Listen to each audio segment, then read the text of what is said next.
Hoy vamos a aprender cómo realizar el test de jarras para generar una desestabilización coloidal de los lodos, también conocido como deshidratación de lodos. Para ello vamos a hacer uso en un tanque de agitación, es decir, un reactor. Vamos a tener un motor reductor que va a ser un dispositivo que va a incluir el motor, independientemente del número de caballos de potencia, con un dispositivo que va a ser el reductor, que nos va a ayudar a ralentizar el funcionamiento de los equipos. En este caso vamos a hacer un uso de un equipo que es el tanque de agitación, el cual va a incluir unas paletas de agitación, y para generar dicha disolución, este motor reductor nos va a ayudar a que esa agitación en disolución sea de una forma más lenta y automática, es decir, va a disminuir el torque con la velocidad de giro, que ya lo vamos a ver más adelante.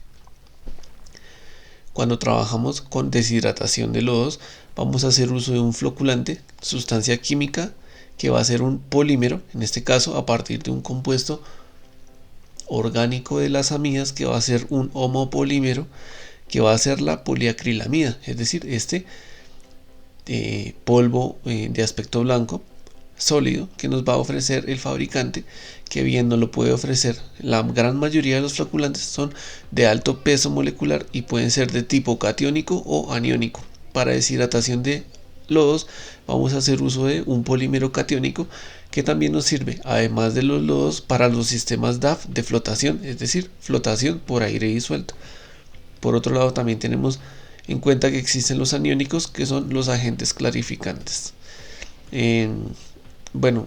Datos de fabricantes, que hay bastantes fabricantes, también hay proveedores, nos ofrecen este tipo de tablas en las cuales podemos hacer la selección para discutir o seleccionar, mejor dicho, cuál es el polímero que más se ajusta. Luego hacer un test de jarras para nuestros lodos dentro de nuestra petar, o también conocida como EDAR. En este caso tenemos polímeros con, si son sólidos, la mayoría son de aspecto polvo blanco, como lo vimos, que son de la base de poliacrilamida. Nos ofrecen los datos de densidad en gramos por centímetro cúbico.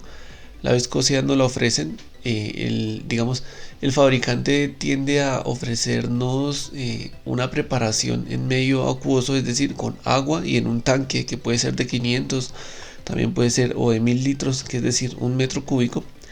Nos ofrece concentraciones de preparación al 0.1 o al 0.2%, y esto puede variar entre fabricantes y proveedores. Nos la ofrece, en este caso, viscosidad en centipoise, y este dato es muy importante, el del pH. La gran mayoría, si no es por decir todos, los polímeros funcionan o trabajan dentro de un intervalo o un rango de pH específico, que bien en disolución se puede aumentar o se puede disminuir con las sustancias químicas que contemos en una petar, para ajustar dicho intervalo de pH. Recordemos que los pesos moleculares van, en este caso, como todos son polímeros, es decir, ramificaciones y uniones de unidades monoméricas, los monómeros de amidas, en este caso son pesos moleculares muy altos, o en algunos casos altos, pero casi siempre van a ser pesos muy elevados en gramos por mol, y las densidades de carga que nos las ofrece el fabricante. Aquí bien podemos observar cómo, a partir de la abertura de una válvula, vamos a generar un caudal para llenar un tanque de agitación de lodos. Dicho tanque va a provenir de un tanque de espesamiento de lodos, el cual va a tener al lado inferior una sección cónica donde se va a generar la sedimentación de esos lodos, y aquí podemos observar la paleta de agitación, la cual vamos a activarla con un funcionario de un tablero electrónico de control, haciendo uso del motor reductor, y nos facilita el trabajo de la agitación de dichos lodos.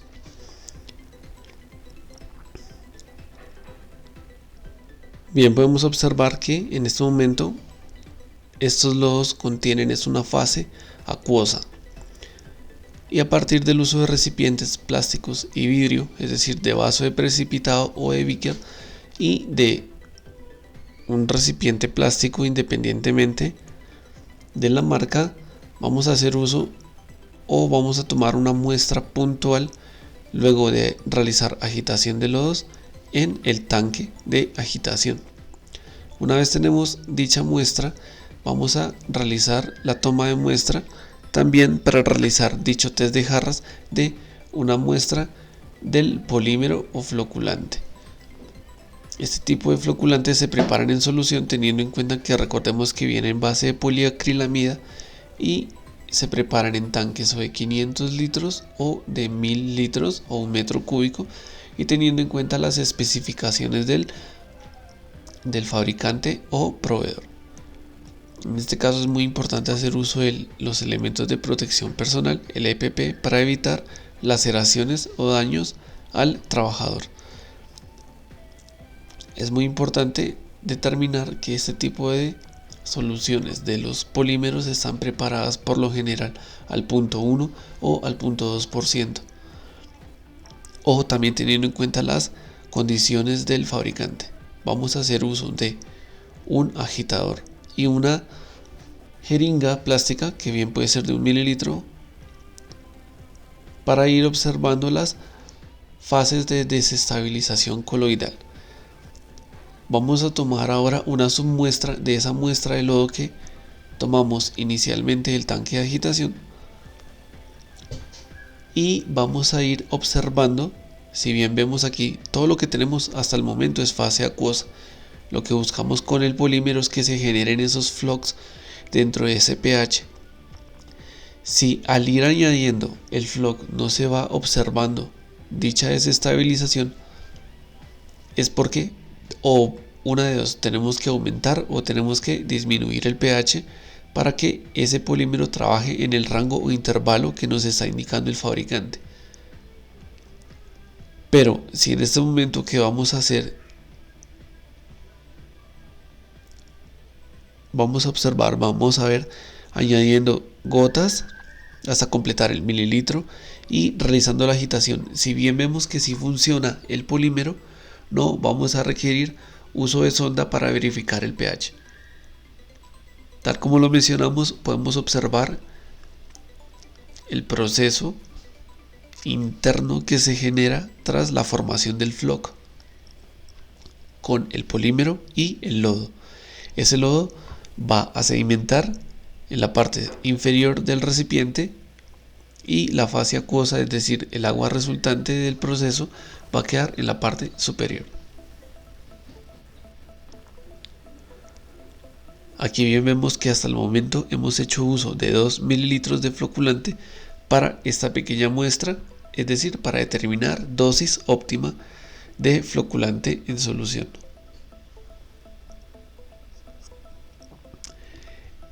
Puede existir el caso en que la fase no se haya generado, es decir, la desestabilización, y si tenemos el pH muy por debajo de lo que nos indica el fabricante, lo podemos aumentar con soda cáustica, que es por lo general con lo que se trabaja, o si está muy alto y se requiere bajar ese pH, se puede hacer uso del hidroxicloruro de aluminio, también conocido en la industria como el PAC. Aquí podemos observar en el beaker o vaso de precipitado cómo se han ido formando dichos flux dentro de la muestra.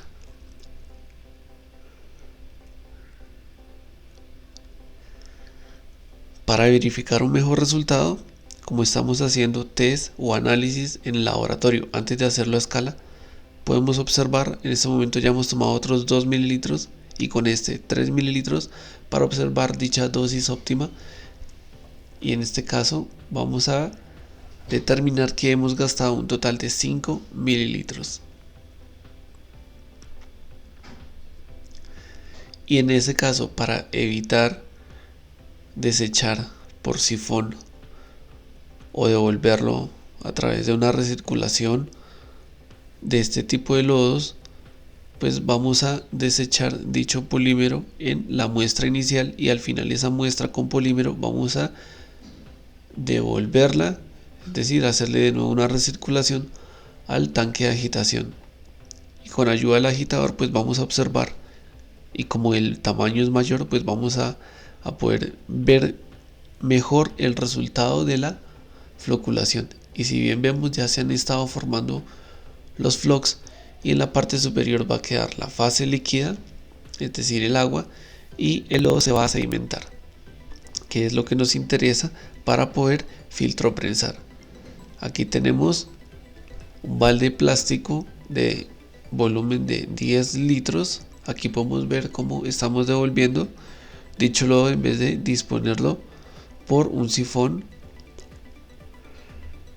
Y para ello simplemente será ir añadiendo, en especial que la cantidad de dicho balde sea mayor o de volumen conocido, para poder realizar los cálculos de dosificación. Es decir, si gastamos 5 mililitros en el laboratorio, y aquí vemos que con 20 litros, por el tamaño que se hizo un llenado total de dicho recipiente, ya nos empieza a generar la floculación o el resultado deseado para poder filtroprensar. Vemos que a partir de ciertos segundos el lodo empieza a sedimentar, que es lo que nos interesa, y en la parte superior queda la fase acuosa.